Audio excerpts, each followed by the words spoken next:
I have a script I'm supposed to read, so in the beginning. On behalf of the Texas Tribune, I'm happy to welcome you to this. This is the 7th annual festival.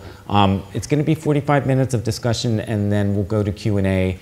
The Twitter hashtag is, if you want to tweet out of this, is hashtag TribFest17. Let me introduce my two distinguished guests. Paula Kerger is president and CEO of PBS, which you may have heard of.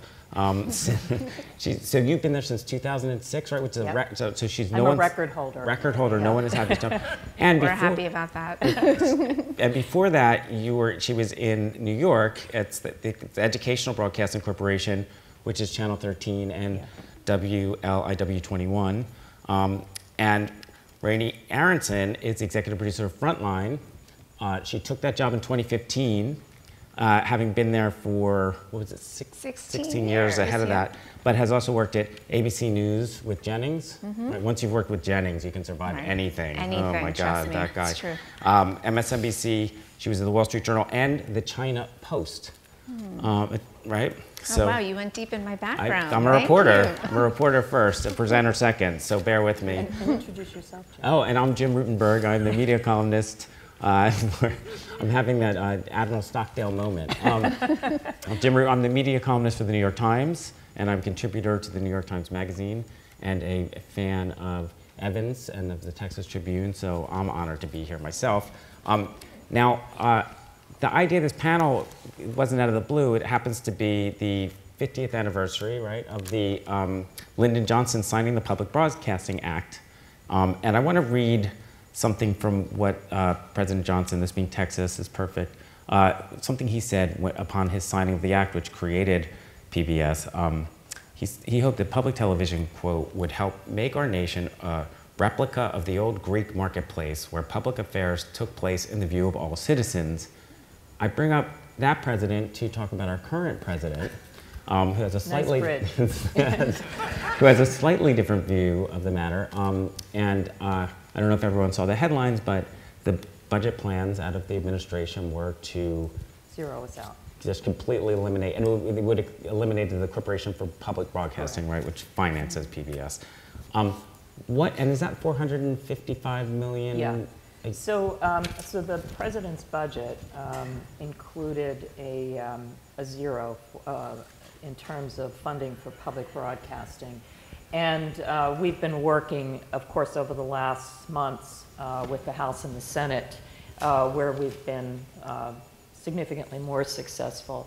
And it's interesting in this 50th anniversary of the Public Broadcasting Act, which really did create all of the enabling legislation that led to the creation of the Corporation for Public Broadcasting, and this vision of this public-private partnership. And if I could just take a couple minutes to talk about the significance of that, and because it also helps to inform where we sit today. The idea, because many of the stations around the country were created before PBS. When television evolved in this country, it was different than in most other countries where the public stations started first. If you look at the UK, for example, they have a small little television service called the BBC, which started prior to commercial television, but here it was the commercial marketplace. And it was actually the first woman FCC commissioner, Freda Hedek, who had this idea that this was an emerging technology that was going to be extraordinarily powerful, and and she lobbied very hard to have some part of the spectrum put aside for educational purposes. Those licenses were given out to anyone who could demonstrate they could put a station on the air. So many of our early stations, like the very first station in public broadcasting, came from this great state. It's our station in Houston, first on the air. And then as the stations began to, focus on their work as educational services, Carnegie Corporation, Ford Foundation, and others really began looking at this idea that maybe we could have something in this country that looked more like the BBC in terms of the richness and the depth of the programming. And so the result was the signing of the Public Broadcasting Act. The federal appropriations, I'm pivoting now to that. I know you're nervous, you think I'm going to talk for the next 20 minutes. I promise I won't. No, you're a pro. I do not think just that. Just doing some table setting here. So the federal appropriation actually goes towards our stations. So I think there's a couple misunderstandings about federal funding of public broadcasting. Television and radio, Corporation for Public Broadcasting actually funds both. It represents for television about 15% of our station's economy. And the money largely goes to our stations. It does not come to PBS. It does not go to Big Bird. It does not go to our producers, although a small piece of it does. The lion's share of it goes to our stations. And the reason the federal appropriation is so significant is that for stations in smaller communities and rural markets, Becky Magora, who runs our station in Cookeville, Tennessee, is sitting right here, it is a significant percentage of their budget. And these are communities that could not sustain a public television or public radio station without at least some level of support. So the whole idea of the federal investment was really to create universal access. And so if that funding goes away, the reason we fight for it so very hard is that for about 60 to 80 of our television stations, it's an existential question. Alaska, for whom 60% of their budget comes from the federal government, those stations immediately close down, and some of those stations serve parts of the state where there is no other television station. And so the House and the Senate, the reason I go through this whole story is the House and the Senate know this. Many legislators know their public television and radio stations because in many communities we're the last locally owned and operated. And they spend time in those studios when they have issues they want to talk about with the public, when they're running for office because we give them more than a soundbite. Right.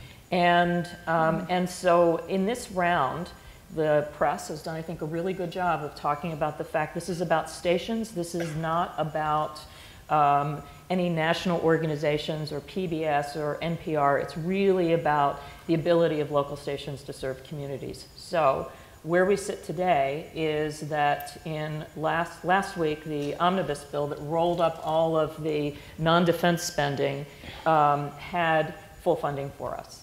And so, full as in like the same as last year? Same as last year. Flat is the new up. Right. So flat is really good news. And wait, flat is the new what? Flat is the new up. Okay. And so I think that, and that is because people that are invested in their stations around the country made a concerted effort to reach out to legislators and say, wait a minute, this is important to us. And that's how democracy is supposed to work. And that was bipartisan. Am I that was right? bipartisan. Yeah. So it's the House we're talking about. So bipartisan. Now, this is a good news story right now. But as we are watching, these are unusual times. And so I think that none of us, I don't sleep fully better, feeling that this is now done, let's move on. I think this is going to be an ongoing discussion as Congress wrestles with difficult issues. And I think as with other issues, we all need to be very vigilant. And if this is an issue you care about, just make sure that you are reaching out to legislators. So PBS, just I'll dispatch with this, but I'm just curious about one thing. PBS, in the national kind of political debate, on the Republican side, it's always been a target. Yet, once they get home, in terms of individual members, they do have this appreciation. I guess I'm remembering that Rand Paul, for instance, kind of starts his career on public television, right? So is that kind of what's at play here? Yeah, I mean, I think that, look, it's like, people hate Congress, but they love their legislator. And so I think that, and I'm not quite sure when PBS becomes a rallying cry, it is the one thing that sort of really confounds me. It really does, because I'm not sure why on this sort of periodic basis, the drumbeat starts around public broadcasting. I think there are those in Congress that even have a feeling, maybe they like their local station but feel there's no role for the government in any kind of media organization. Right. That's their point of view, and they're very clear about it and very consistent in the way they vote. But it's just one of these great mysteries for me is why this continues to become an issue. It's also like the arts. A lot of legislators are very big supporters of local arts organizations, of their local NEA councils and so forth, but somehow when it comes to the vote for funding for the arts, by the way, they also have done okay right now. it sort of falls apart, and I'm not exactly sure why that is. So to pivot into Rainie's role at Frontline, but teeing off of this, having funding, having nonprofit status allows you to do what that commercial television can't do. Well, I think, you know, at the end of the day... the answer's sitting here. Yes, and at the end of the day, she's one of the best examples, because no one is in this business anymore because it costs money. They will pursue, investigative journalism is expensive. You don't always have outcomes. You have to really be able to stand behind the work knowing that the swords and arrows may come. If she's doing her work really well, she's going to make some people uncomfortable some of the time, and that's our business. And I think a lot of people have shied away from that kind of work. And so I think that the investment that we make, particularly investigative journalism, so she and I have never actually shared a stage like this together. I know, it's pretty, it's amazing. It's the first time. It's a first. First time ever. but it's true. Yeah, I think one of the things we've been really talking a lot about is just having grown up in the news industry, especially in investigative, is, of course, so many of my colleagues, ABC News, many other networks, newspapers have lost their journalism investigative efforts. You start to see that coming back now, which is really encouraging. But so what I was saying to Jim earlier is that we really have not taken a hit at Frontline. So we are as strong as ever. We've been supported the entire time, so we're 35 years now. And I've been at Frontline now for 16 or 17 years. And so the point is that we are equipped right now to do investigative journalism, and many investigative journalism units have been taken massive cuts over the last few years, especially at the local and mid-sized newspaper level. So one of the things that we've talked a lot about is we collaborate actively with mid-sized newspapers and local newspapers, and increasingly we can't because their investigative journalism units have been closed. And so now we're working with the local stations. And that kind of reach is remarkable for the work that we do. And as far as I can say from the investigative side, one of the big reasons I left network news on the commercial side was really because I started to see this big shift away from serious, very serious work on television. And again, I'm really happy to see it coming back in small part, but really we were moving towards a minute-by-minute rating, and I was starting to see the work that we were doing in the documentary unit diminish, taken out of prime time, and not given the prominence that it always had. Right, because when you left, say when you left at ABC, for instance, right, was it all kind of shifting toward poppy stuff for like it wasn't as easy as that, but it wasn't as black and white as that. It was more shifting towards narrative crime stories, which are very important too. But what I was really interested in was current affairs investigative work, which is what we do at Frontline. So the space to do that kind of serious work was diminishing in long form. I was always committed to long form, but it was out of vogue for about a decade. It's now back in vogue, which is great. We're happy about that. So Frontline's just been a place and a home for so many of us who've been committed to this type of journalism. But do you think it's back in vogue? Who other than so Frontline is doing what you do? NBC, other places are starting to say that they're going to invest again in investigative work. I think it's an awareness that they've been off that job and they can get attention for doing that kind of work. I know our friends at 60 Minutes are doing that type of work. This is to say that I'm not going to speak for the networks, but for years and years and years, even my decision to leave the networks was questioned. I was a rising star there. They couldn't believe I was going to PBS, and I said, right, well, I'm going where the quality is. I'm going for quality journalism. And if I can't practice quality journalism, I'll do something else with my life even.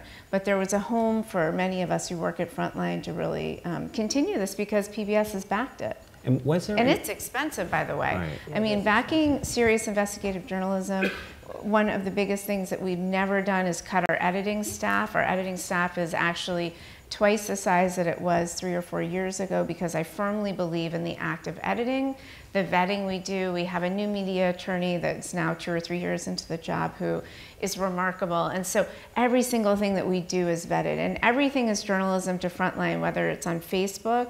You'd be surprised. Even our Facebook films, the little short ones, go through my hands, our managing editor hands, and our lawyer. So that's why we don't produce as much, but when we actually do publish, we feel confident about it. Before we get to Facebook, because that's interesting and really important for everybody's future, right? But for you, just in terms of when you get to Frontline, Are there things you can do that you couldn't do at network because of, aside from what we were talking about in terms of the trend lines, just the commercial pressures? Absolutely. I mean, we found, and this is just speaking as a younger journalist, that's when I was at the networks, I was a producer, is that a lot of times the story editing would even take into account what the ratings would carry through a story. So sometimes, right, when you're watching a Frontline, we do explain something to you and you have to stop and pay attention. Right? We expect you to do that. We have faith in our audience. And so with the networks, they really did feel at that time, especially the people who were running the hours unit, that they had to move much more quickly through some very complicated material that I felt as a young person was essential to the story. So even as a young person, I was getting really, righteous in these editorial meetings. And those people are now my friends, these bosses of mine back then. They're my friends, and we talk a lot about that and what happened to television in general. Now, in this environment, when I just started the media beat, restarted the media beat within the last couple of years, I'd left it for a while, and I would have expected PBS to, along with a lot of other big, important parts of our media, to get just overwhelmed by the new media and lost in the kind of deluge of content. And so what are you doing to avoid that from happening? And I assume your justification when you ask for money from Congress has to be tied up in how vital. Yeah, I mean, if we're not connecting to the public, then we don't deserve to receive money. I mean, there's lots of other ways that money could be spent. I think it's been really interesting. We're in this. Many people call it a golden age or platinum age of television. There's just an overwhelming number, more than 400 new scripted series last year. 400. Think about that number. And you have players now that one never thought about as being in the television business. Amazon was a place where you bought stuff, and Netflix was a place that sent you DVDs in the mail, and now they are the source of new programming. And last week's Emmy Awards were Handmaid's Tale, which came from Hulu. So I think that this environment that we're in is very cluttered. It's very confusing for legacy media organizations who for years really understood their work as being an antenna that reached out to a certain number of people has now challenged us to really think about our work in many different ways. So here's some interesting facts. So I've been in this job 12 years. When I took this job, we were the 16th most watched media company when you look at cable and broadcast. We're now 6, and we've been 6 for the last 4 years. And I think part of that What did you leapfrog over? Pardon me? What did you kind of over? A ton of cable channels that were created that were supposedly us, so nobody remembers TLC was the Learning Channel. We can debate about whether the History Channel is really history. Discovery takes interesting paths, but so I think that there was this huge move towards reality. We took a very hard look at content and really tried to think very carefully what's missing, where are the market gaps, and then we always thought about, we continually think about, what are the local connections? We're right now in the middle of airing Ken Burns' series on Vietnam War, Ken Burns and Lynn Novick's series on the Vietnam War. Many of our stations are doing local docs around it. They're doing community conversations about it. So I think the fact that we have thought about the fact that we're local and national and really tried to take advantage of that. And the third is what Rainey has done, which I'd love for her to talk a little bit about, which is we've really looked at all these emerging platforms and tried to figure out what does that mean for us? How should we be putting our content in various places? So we do have content on Amazon and Netflix and Hulu, but we also we thought very carefully about tablets and smartphones. We just launched a broadcast channel for kids. It's the only free national service, 24 hours a day, 7 days a week, for children of educational children's content. 20% of the people in this country watch television over the air. I'm not talking about cable, I'm not talking about satellite, I'm talking about over the air television, free television. And so that channel not only is broadcast in free, which has a very large audience, and cable and satellite, which adds more people in, it's also streamed, so you can watch it on smartphones, which more and more children, that is how they're consuming content, is on small devices. And so I think the combination of all of that, so staying clear to the brand, focusing very much on the integrity of the content, building a legacy, not being afraid to try new things, looking at new platforms, that's how you live. And she is the best example of what that looks like. So Frontline, thank you. And PBS has actually been the best at not being protectionist. So when I go to Paula and her colleagues and say, I really want to try something new on YouTube or Facebook, and trust us, the broadcast audience and the streaming audience on pbs.org will just be bolstered for that. They say yes, right? And so one of the things we've been able to do is aggressively be digital. And I mean our whole films, right? So not a piece of them, we're not behind a wall. And this actually goes all the way back to 2000. We were one of the first streaming documentary shows and news organizations in the country. And this is really our founder, David Fanning, was aggressive digitally. He really believed that— he saw what was coming. He saw it. Yeah. And that's one of the reasons I felt like the networks weren't seeing it. And so some of my early conversations with David convinced me, okay, I wasn't going to a dinosaur PBS. I was going to a really breakthrough PBS that was going to allow us to grow. And I was obviously really inspired by that. The biggest thing that I think that we offer is cross-platform publishing natively on platforms where people are. So not the assumption that you are going to find us on television, although that is still a big, and our biggest audience is still people sitting in front of their TVs watching it in real time, which I just love the idea of still. It's a romantic and very great idea that millions of people are still watching us on television, but also it's available in OTT in all devices, your mobile phones, and that's where we see massive growth. We're talking, 40 to 60% growth, and social media is where we publish natively as well. So because I noticed this, that when you really hit on social media, I think you had an ISIS family. Yes. What's the top audience you've gotten when you take everything together? It's huge, right? Like 25 million people on social media will watch some of our videos. So this is because we're creating videos, and any of you can see me after who are making things, please, ask how we've been doing some of this, but we make native documentary film for Facebook, specific to Facebook. And I think where, as a news organization that's visual, we're only visual, we don't have a large text imprint, that we are thinking visually, and that's what works really well on Facebook and these new platforms. So we're well positioned to fly because we have that skill set. That's how we're all trained. So it's easier for us to transition onto these platforms. I have a lot of compassion for text newsrooms trying to transition to video because it's not their skill set. Right. So, but we were talking about Snapchat last week. Yes. And are you comfortable? Can we talk about this? Sure. Because Snapchat, you told me you weren't so comfortable making a move there as opposed to Facebook. And so with Snapchat, we're piloting a few things this fall. We're really excited. We're not going to be exclusive content on Snapchat until we can figure out a way to archive it there. And the reason for that is just, again, anything we publish is journalism. So I want there to be a record of our journalism. So the fact that things disappear on Snapchat is great for my 11-year-old, although I tell him, people can capture it, so be careful with Snapchat. I mean, really. But as journalists, we really want to be able to have a record, in part because if you make a mistake, right, you want to correct the record. Or if you're said to have made a mistake, you want to be able to go back and say, hey, no, actually, look at what we did. This is what we wrote. This is what we produced. And that's the record of what we do. So we should all have a record of what we do in journalism. That's my perspective. So I hear Snapchat is on this. They understand this.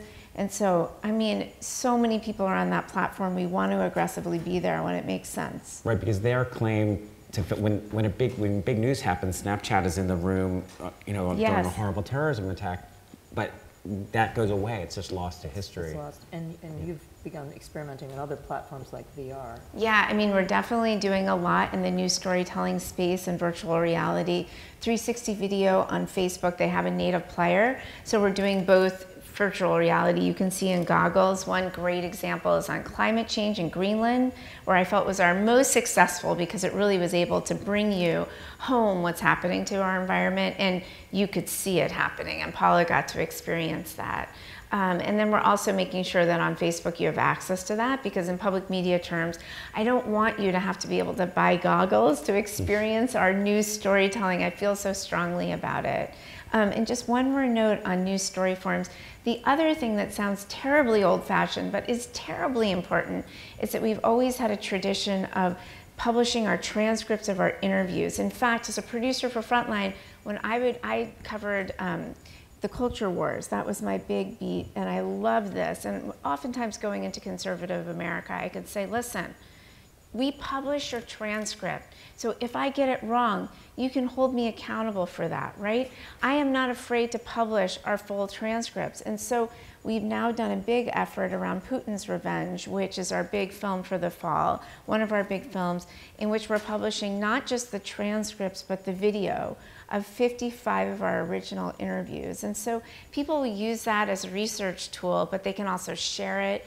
It's digitally native, so it's all script integrated. So it's a pretty remarkable project, and it's not going to get great numbers. And Paula says, well, that's part of our educational mandate. Exactly right.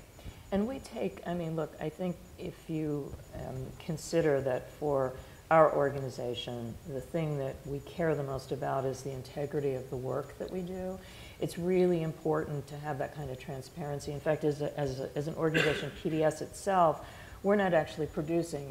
It's Rainey, it's our producers at our various stations, it's producers that we bring into public media. But we have a public editor. We had formerly an ombudsman. Oh, yeah. Formerly an ombudsman, and it was Michael Gettler, who was formerly of the Washington Post. And when he retired, we just recruited a new public editor. And it was interesting because as we talked to other organizations and really had an internal debate, because there are those that argue that because of social media and other opportunities for people to comment and to challenge, that there isn't a need for a public editor. I felt very strongly that we needed someone within our organization, when someone saw something that they questioned, that they could be the person that would communicate with Rainey or other producers to make sure that we always attempt to do the right work, but sometimes we miss, and to have someone in that role. So she actually just posted her first piece this week. Madalika Sika is our new public editor, but I think it's a big part of how we see ourselves in our organization. Look, Rainey said something interesting about the Putin documentary, which, first of all, I hope you're ready to get trolled to Kingdom Come, right? When that's happening. We're ready. We're ready. We've been there. We've done that. We're here. But you said that, and maybe this won't even be true, but you said you don't expect it to get huge numbers, and that's a big deal, well, right? the film will. The broadcast will. So my point is the extended work that we do digitally, like this really important transparency work we're doing right now, it won't get millions of people to it, but when it comes to accountability journalism and it comes to transparency, it's available there. And so when people come to our website, they have that as a massive resource, right? And we've never done anything of this kind before. And we just decided this year we would do it on our Trump reporting and also on Putin's Revenge. So we've been doing this now where we're publishing, the video as well as the text. And those are integrated together, so you can read, and then you can see the video, and then you can share that. So you can watch our film, obviously millions of people will watch that. It's just about the deeper work we do. All right, then wrong example, but same point in terms of you don't have to live by the ratings the way that your competitors do. I know you want to be viewed, you want to be seen,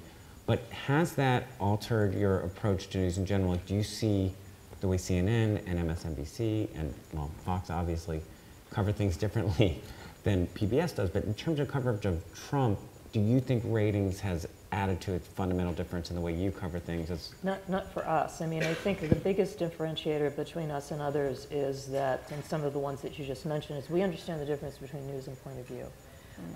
And we do both, but we don't do it in the same place, and we're very clear about it. And I think that it's interesting, that there are those that look at the NewsHour and they maybe think it's sleepy, they maybe think that we should jazz it up. And we have tried, particularly under Sarah Just, our new executive producer, to make it more contemporary. But we think it's really important to have a news broadcast that is focused on the important issues of the time and that is factually based and that takes the time, as Frontline does, to explain the stories. And so we have not shifted a bit how we have tried to report this administration. And it's been interesting, since the election, our audience at the NewsHour has gone up significantly. I think people actually from all political stripes have found it to be a source of fact and information. Right, because that's the thing here that's been, I mean, I've written about it a lot through my column, but that there is a sort of symbiosis in the commercial media with Trump, where it's all feeding itself, because the networks have minute-by-minute ratings. They need to really, and they're getting jazzed by these numbers coming in, and it does qualitatively affect their coverage. So we're not in that game. I'm not selling advertising dollars. So I think that it has given us, it's given us a unique ability, I think, to be covering this in a very different way. And I think, at the end of the day, the lion's share of money that comes into public broadcasting, like Texas Tribune, comes from, philanthropic support. And I think for nonprofit media organizations, obviously, we want an audience. We are mass media, but I'm not anguishing over, every single eyeball that's watching a program. I'm not doing what, Rainey's former employer did in trying to make sure that as they go into every break, you're at maximum eyeballs, and you're manipulating programs so that you have that rise, so that you're feeding into an advertising base.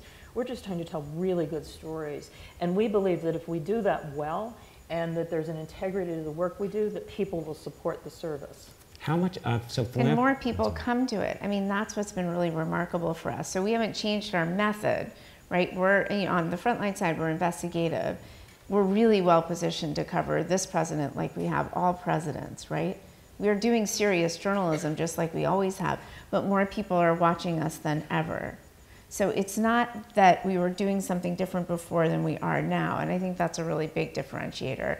In fact, Paula and I had conversations earlier in my time at PBS about, well, so what about the ratings? And one of the biggest conversations I was privy to as a very young person in the system was, you live by the ratings, you die by the ratings. That doesn't mean you don't like ratings when they're great, but you just have to keep your eye on the ball of important journalistic storytelling, and people will come. And sure enough, that's been true. And I have to admit, though occasionally I've had to talk Rainey off of a ledge, where she's had expectations. Once in particular. It was so she, helpsell. Yeah, where she something just didn't hit the numbers you thought it would. It just didn't hit the way that she thought it was going to hit. I hate when that happens. It was, and she was just like, beside herself. And I literally grabbed her by the shoulders and said, are you even listening to yourself? Right. And it was a helpful boss moment, let me tell you. Yeah, I mean, really, that's a dream boss, right? Where she's like, don't worry, this was significant work, this was important work, and it does grow. So one thing that we've really become accustomed to in television terms is, you have the broadcast, but that the actual long lead of a lot of our long form films, so sometimes our 2 or 3 hour film, grows over a matter of a year now. I mean, and that's really where we see the deeper impact of our work and the extended work. And the other part of it, I think, that's really important to comment on, particularly for Frontline, is, Rainey's just talked about, the transparency and the transcripts and the video and all that. It ends up being an extraordinary resource for researchers. Here we're in the midst of a campus. Her content is heavily used by academics, by students, by opinion leaders. When I first came to PBS, I was always amazed at the number of times we would get phone calls from the Hill wanting to get, DVDs then of the material that she was producing and so forth. So, you always have to think about, to what end are you doing your work, right? And so, part of it is, I mean, the core of who we are is an informed citizenry. So what does that mean? It means that we're producing content for a general audience, but we're also very focused on making sure that we have material available for those that are making decisions about the future of our country. And so if we're hitting that audience as well, that's a key part of our mission. Now, I have to bring up, I can't interview you and not ask you about Downton Abbey. But was that the biggest hit? It's not coming back. Well, it wasn't my kind of show. I mean, my wife's here, and she was. But did she like it? She did. It just wasn't my kind. But was that the biggest hit that you guys have ever had?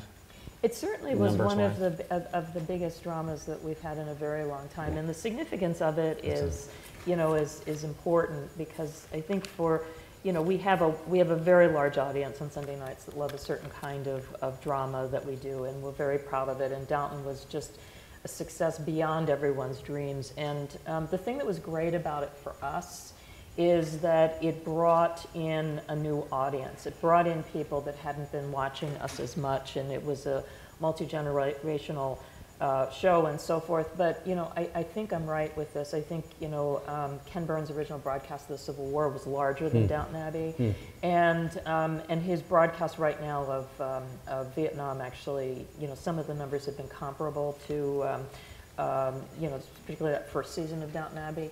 But it was a great gift, and we tried to take advantage of it while we had it, particularly in reminding people around the broadcast that we have other things that that are similar. So you would promote Frontline heavily. Exactly right. And I also think that, you know, Downton Abbey was part of what has, I think, been a movement of really great television. You know, so I think it's not a coincidence that you know, Netflix invested in The Crown.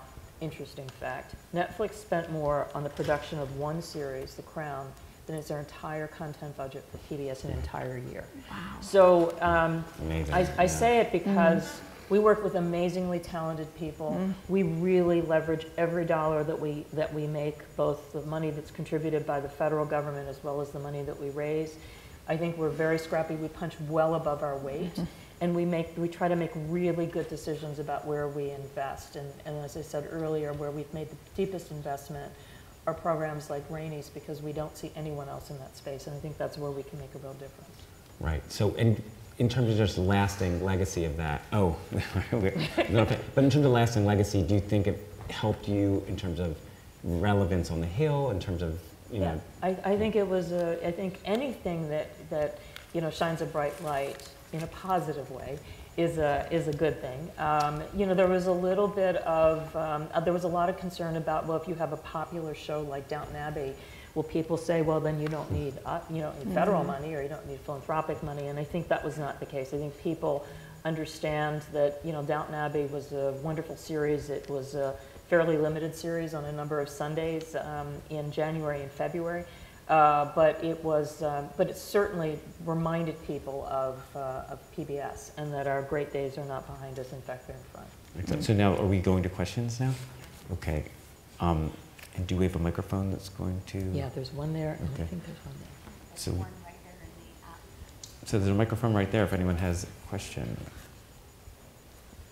We can add. This is a ringer.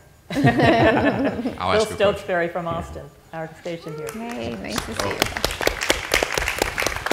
So on behalf of local stations, thanks to both you guys, because you've made a huge difference for all of us in our communities, which is my question. And that is, we have, you know, here in KLRU in Austin, we've got 21,000 members who supported us sometimes for decades because they believe in the programming that PBS presents, and programs like Frontline, which probably the reason I'm in this business more than anything else. Thank you. But yet the future of stations often is characterized as locality and connection to the local community.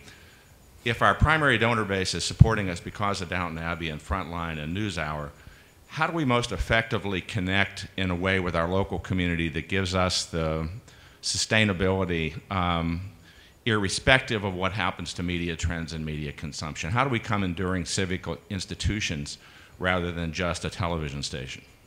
So I would answer that in a couple ways. One is we are, in fact, a federated system, and so the way that we have come together is with the recognition that if we pool resources, we can create programs like Frontline. So it actually is the contributions from viewers like you, which we thank regularly on our air, coming from stations like Bill's in Austin or Becky's in Cookeville, that enable the work that Rainey does. So that's an important thing to remember, that we are making a collective investment. So although it's national, it's really something that we all own, that we're all contributing towards. I think the second thing that's important to understand at the local station level is stations have an extraordinary opportunity to do a couple things. One is to, I mentioned producing, you know, their own video and their own storytelling alongside of it, which is powerful. The other is driving off some of these national productions for their own convenings and conversation, because I think that's the one thing that people are really hungering to do. So Bill's station is fantastic. They bring to the world Austin City Limits, which is, I think, an extraordinary contribution of something that is very unique to Austin, but is shared by the world. but also his station, as Becky's, is very interested in trying to figure out how you take some of these complicated issues of the day and bring people together. And people are hungry to do that. We're doing it remotely, we're doing it digitally, but there's something about getting people in a room, which is why this festival is important, which is why things like the Ideas Festival and all these kind of convenings, people want to come together and they want to have conversation. Our stations are very much in the center of that. And the third is the thing that a lot of people are not aware is we are heavily involved in classroom. We've created a service called Learning Media, which is a sort of a broadband pipe into classroom of content. And it's not full-length documentaries, although we do offer some of those. A lot of it are pieces of content in the format that teachers can use. A teacher really doesn't want an hour documentary or God bless him, 18 hours from Ken Burns.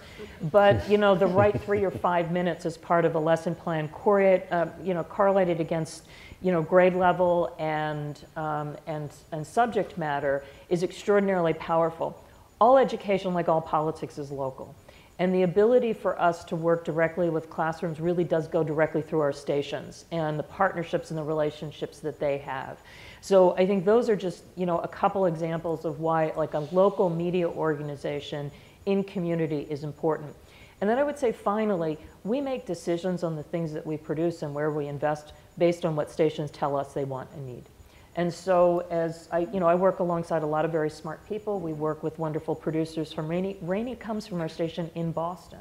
In fact, that's where our production comes from. So as Austin City Limits comes from Austin, FRONTLINE comes from Boston. It rhymes, how beautifully. And I think that that's also the power of public broadcasting, is that it's all not centered in New York, or it's all not centered in Washington or LA. It really comes from stations around the country, and that's what makes us different and unique.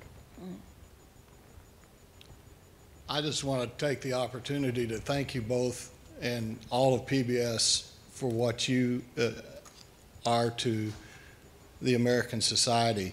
Ken Burns says that the national parks are our greatest idea, and I think public broadcasting is one of our greatest treasures. And I am in greater awe of the writers of the Bill of Rights for understanding how important the freedom of the press is. And Donald Trump has brought that into my consciousness more than ever before. Please do not stop. Thank you, sir. Hi, my name's Justin. I grew up here, so I grew up with KLRU, and I moved up to North Texas for college, so I'm a big fan of KERA, as you can probably tell. So with all the talk about budgeting and funding for the Corporation of Public Broadcasting and PBS and NPR, always on the bullseye whenever certain factions come into power, my question is, if we were to rally up more and more private citizens to fund PBS and the corporation and everything like that, would it be possible to have a fully independent public broadcasting system that wouldn't hinge its survival on federal funding? So it's a great question, and one I wrestle with a lot, because we do spend a lot of time really thinking about how to make our case and to make sure that citizens reach out. I think about it in a couple different ways. One is, if we were going to do an effort like that, we really would need to rally people around the country, because part of the in support of something that will benefit communities that are not theirs, right? So much of the way that we've raised money around public broadcasting is people contribute to their local station to benefit their local community. And the government funding goes largely to support, again, stations like Becky's in Cookeville. She's serving part of Appalachia. And she can tell you stories that will break your heart about parts of her community where, you travel through and you see old antennas, on the side of trailers, and that's how they're getting her signal. And so we would really need to figure out a way that we could rally people around the country to support all stations in a way that would enable the great work. And look, I don't take the federal appropriation for granted. I think that, look, I think the part about our name that's extraordinarily important is public. And, you know, I think about us the way I think about public parks and public libraries and public space. And I think we could have a really interesting conversation about what that means. And, you know, as a taxpayer, I value the investment in public institutions that make this a greater country. And so, you know, we've never been overfunded as a system. I'm sure that surprises everyone in this room. And so, you know, I think that, you know, we've tried to demonstrate over these years that we're a tremendously effective public-private partnership.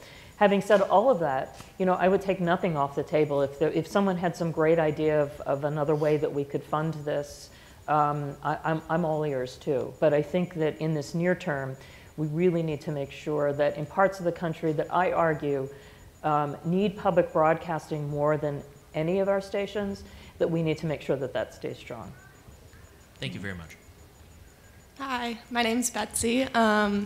So you guys talked about long form being more vogue now, which I agree, and I think especially the younger generation is seeing the importance of long form storytelling a lot. But at the same time, there's this weird kind of contrast with newer media companies and clickbaity like Facebook, these videos with the captions, and it's striking, but I don't know. So I guess my question is if you think that there is like a form of clickbait long form that could emerge, and maybe the dangers of that, and for an institution like Frontline that's been doing it, they haven't changed, what is your role in that landscape? And yeah, sort of where do you fit? That's a great, great existential question. And I'll answer it this way. I think that we do short films now on Facebook and YouTube. And one of the most remarkable things that we've seen this year, this is the first time we're seeing this, is that we have been really careful, and when we do have a short film on Facebook, for example, to say, hey, don't forget there's this whole other universe that you can explore on pbs.org. And so we call it a call to action. So at the end of every one of these short films, we're telling you where you can go and learn more. And I was telling Jim earlier, remarkably, now Facebook, and this is just really important to know because we've just learned this, that Facebook is our top referral to streaming our long-form films online, right? So we have a really healthy broadcast, people who watch us on television.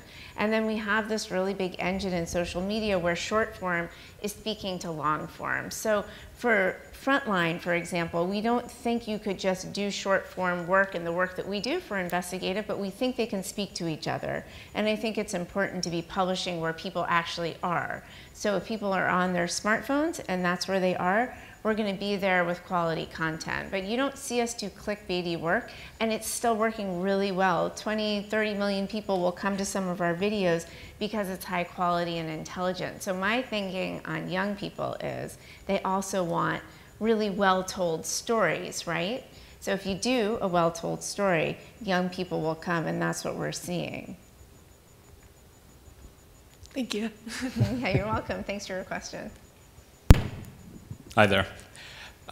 Historically, public broadcasting has had this unfair advantage called pledge drive, where you could hold up the programming. Some call it an unfair advantage. Yes. I work in public media online, and so we can't turn off the website to make you pay up.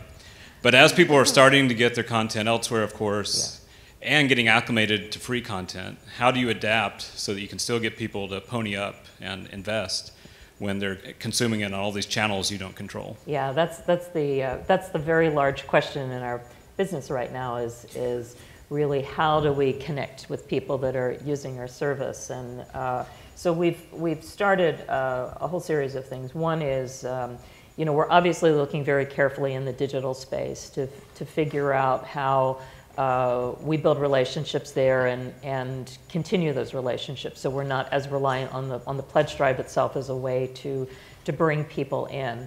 The other is looking at our air and thinking about ways that we can make better use of that space. You know, if you're watching a really compelling documentary, to be able as the capacity for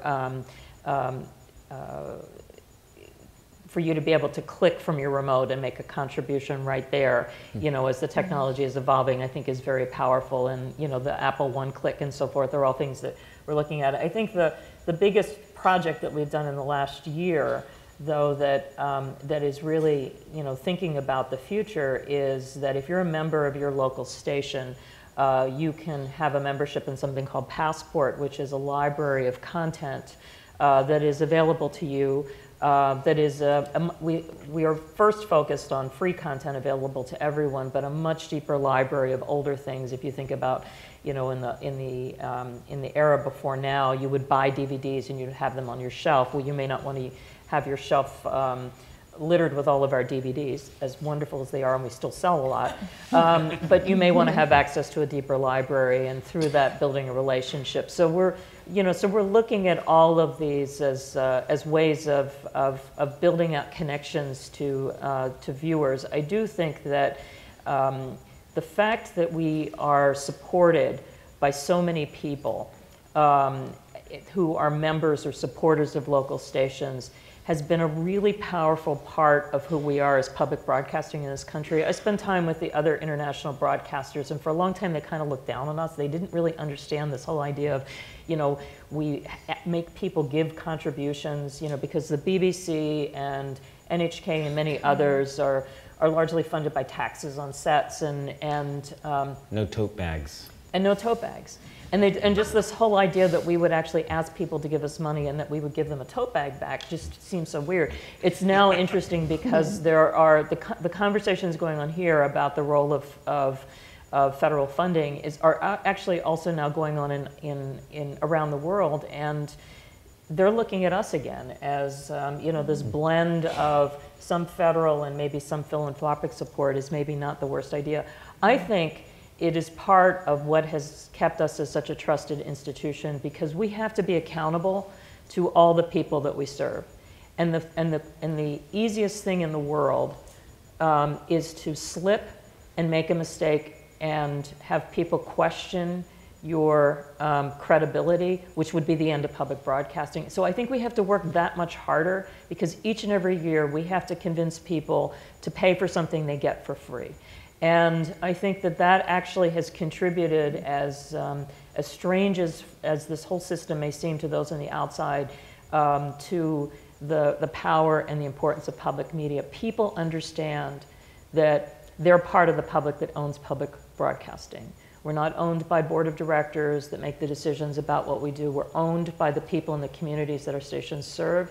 And that relationship is something that I think does transcend the pledge drive and everything else. And thinking about how we continue that conversation with the people that use our service is going to be, I think, really important.